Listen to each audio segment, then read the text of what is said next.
Regionaalhaigla Tervise pooltund.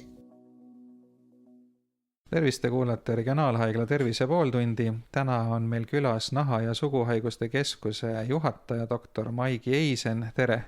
Tere! No, Naha- ja Suguhaiguste Keskus asus Tallinnas vanasti Hiiul. See oli teistest hoonetest eraldi, selline natukene müstiline ja koht, mida isegi kardeti. Nüüd on asi muutunud ja Naha- ja Suguhaiguste Keskus on PERH-i teiste keskustega koos ja toimub selline interdistsiplinaarne ravi, et mis on siis muutunud selles suguhaiguste, eelkõige suguhaiguste ravis ja nendesse suhtumises võrreldes nõukogude ajaga? Natukene ajalugu ette, et Hiiu maja sai valmis 1973. Ja 2016. aastal me kolisime siis Mustamäele regionaalhaigla peamajja.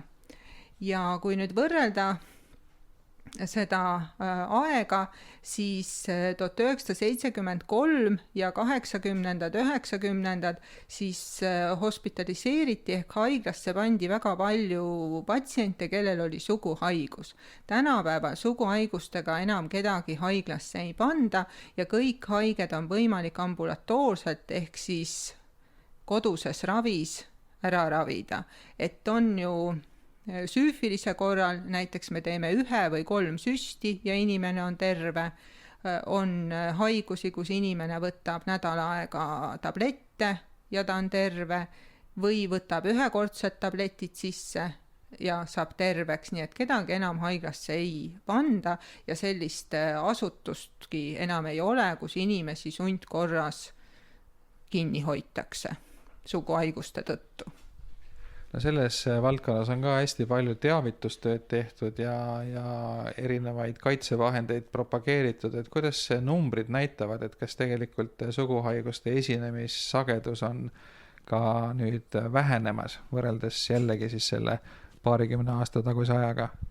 Ja oluliselt on vähenenud ja mis on huvitav, et siin kui sügisel toimus Tallinnas konverents, siis Ameerikast ja Inglismaalt lektorid ja professorid andsid meile infot, et sealtpoolt on tulemas suguhaigused ka Euroopasse, et tänapäeval nii-öelda seksuaalselt aktiivsed inimesed ehk siis eelkõige noored inimesed ei kasuta nii palju kaitsevahendeid, aga need haigused võib-olla siis nüüd seoses kriisiga siia sellisel kujul mingit tsunamit ei toimunud, aga samas on nii Tartus kui ka meil praegu koroonakriisi ajal on rohkem näiteks süüfilise haigeid, nii et inimesed sisustasid oma aega ikkagi põnevalt.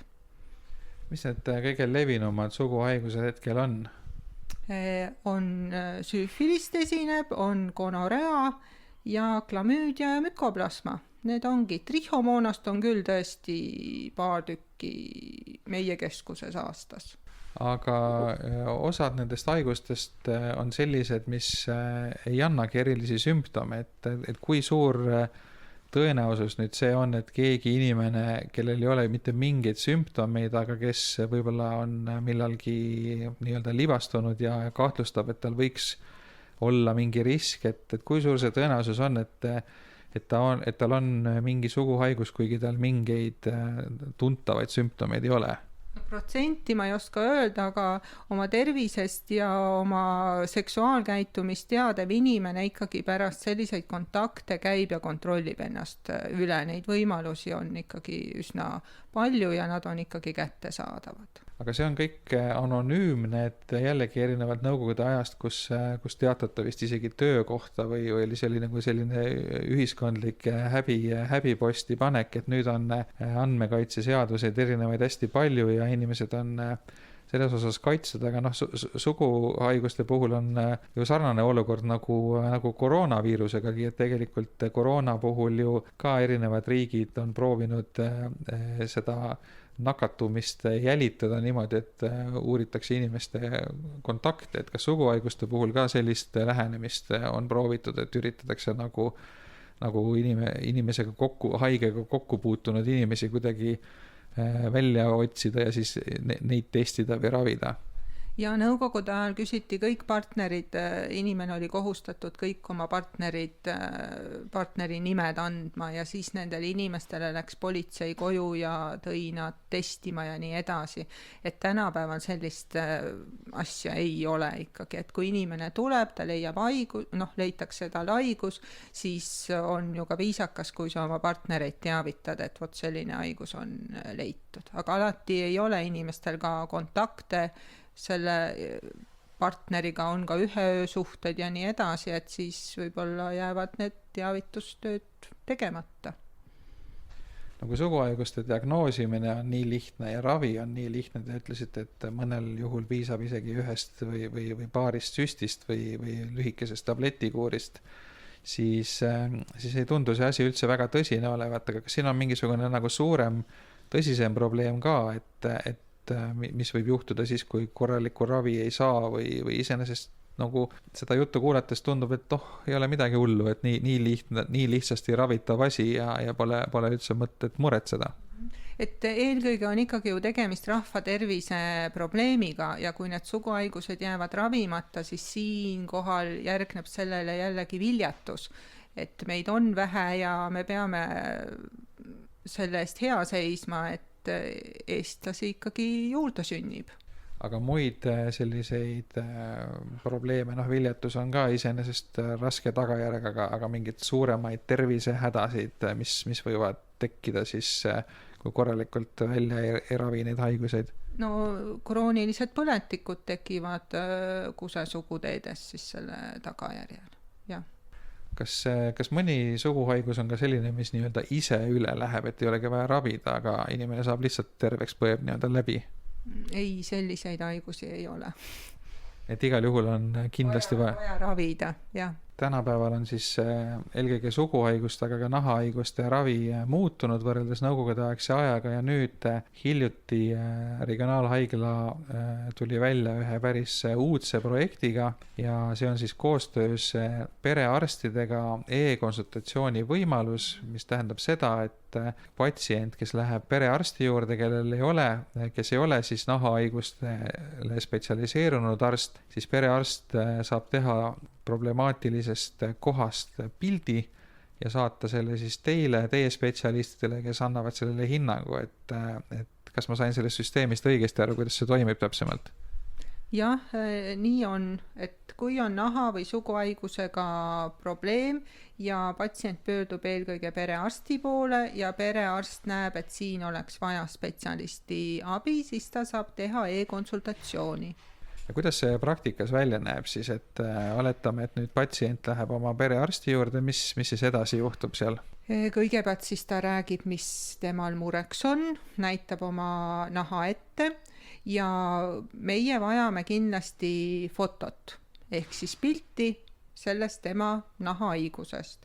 Ja kindlasti, kui perearst siis asub pildistama, siis on vajalik patsiendipoolne nõusolek ja patsient ei tohi olla selle pildi peal nii-öelda äratuntav, et otsest passipilti ei tohiks olla.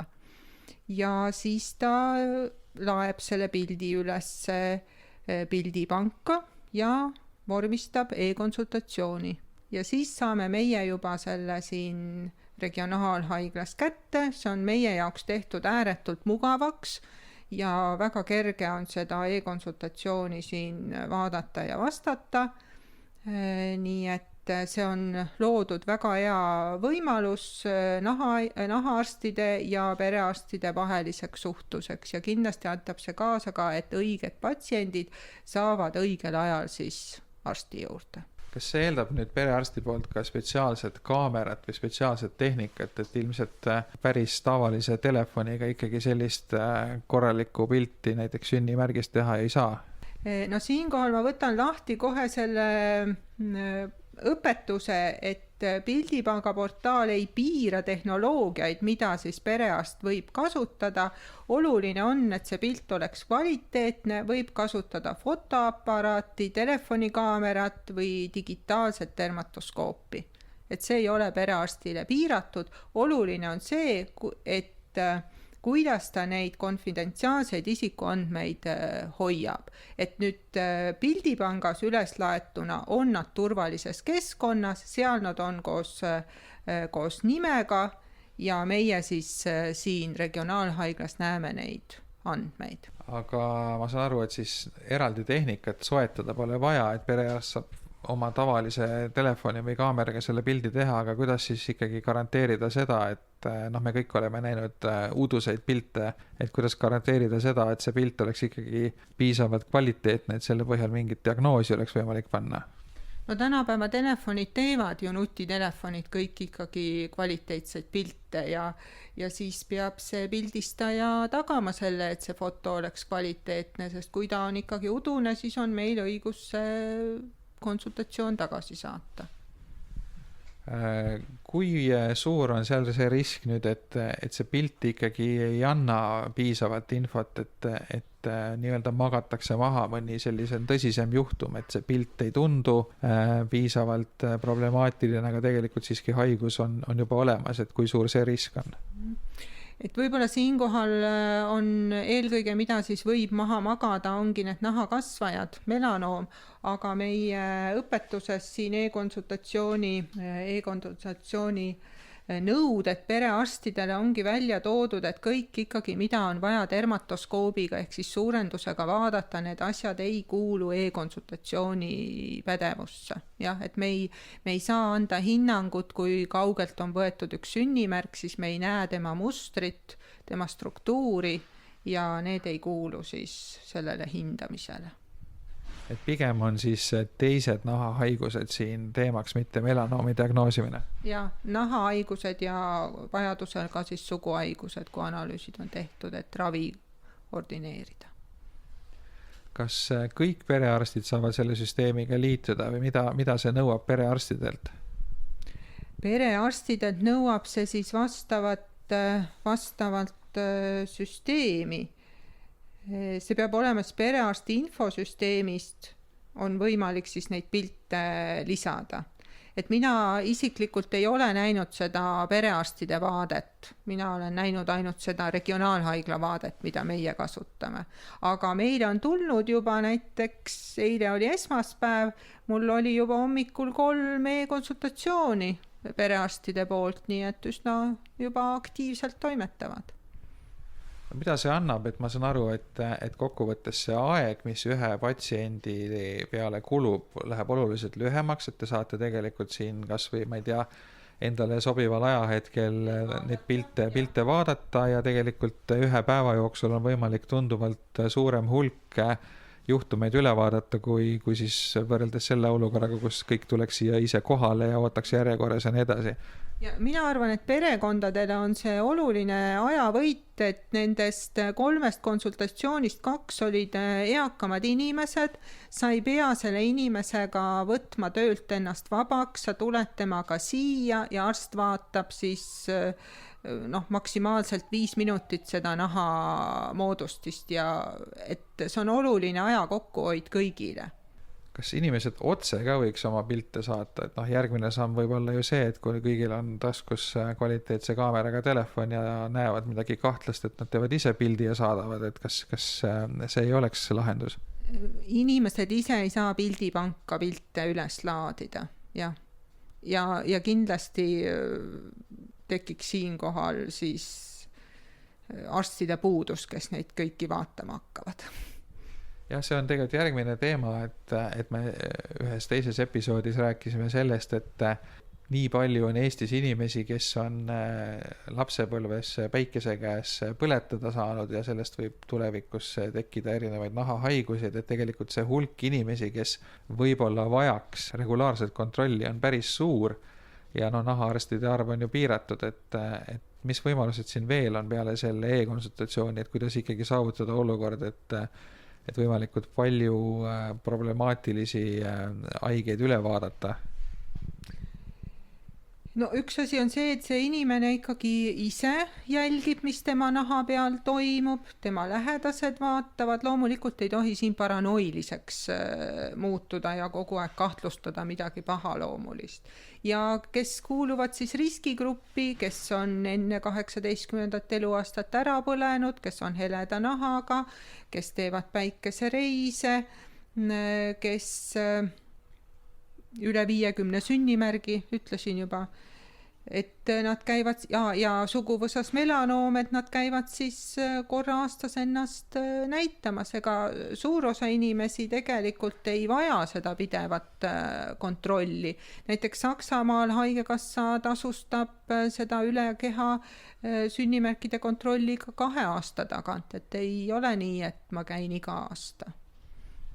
Ma tahtsingi siit tulenevalt kohe küsida, et kui kiiresti need pahaloomulised nahakasvajad arenevad, et kas see kord aastas või te just mainisid, et kord 2 aasta tagant, et kas seda sagedamini ei peaks tegema, et kui keegi muret tunneb, mõtleb, et äkki peaks iga kvartal vaatama või kui ohtlik see tegelikult... Kindlasti mitte, et on olemas sellised A-melanootilised melanoomid, mis on sellised punased, lillakad sõlmed ja mida on ääretult harva esineb, nemad on väga kiire kasvuga. Aga üldiselt selle aastaga katame ilusti ära.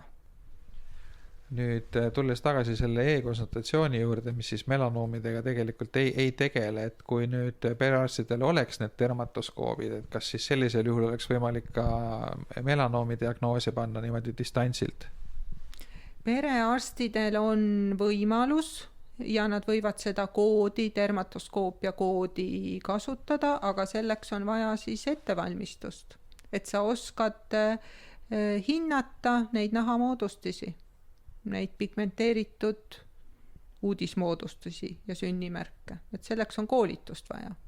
Et tegelikult kui perearstid mõni tunneks selle vastu huvi, et iseenesest on võimalik, kui ta soetab endale selle seadme ja kui ta läbib koolituse, siis on võimalik ka perearsti juures seda pildistamist teha ja siis teile juba edasi diagnoosimiseks saata neid pilte. No pigem niimoodi, et meie tahame seda inimest ikkagi siis näha, et ma vaatan üle kõik tema sünnimärgid ja kas need nii-öelda muutustega sünnimärgid on tal neid 1 või mitu, et see käib ikkagi sellise skeemi järgi. Et me neid ühte moodustist on väga raske hinnata. Et ta saadab mulle ühe sünnimärgi ja mina pean nüüd ütlema, kas seal on midagi või mitte. Et jah, me võime seda niimoodi teha, aga seda on keerulisem teha. Nii et nii patsiendid kui perearstid siis võivad küsida seda e-konsultatsiooni võimalust järgmine kord, kui asi teemaks tuleb ja regionaalhaiglal on valmis see süsteem, mis võimaldab siis perearstidel ja siinsetel naha- ja suguhaiguste spetsialiseerunud arstidel koostööd teha ja sellega efektiivsemalt ja suuremat hulka patsiente üle vaadata. Suur tänu teile, doktor Maigi Eisen, kes on Regionaalhaigla naha- ja suguhaiguste keskuse juhataja. Kuulasite Tervise pooltundi ja saadet juhtis Ando Sinisalu, aitäh!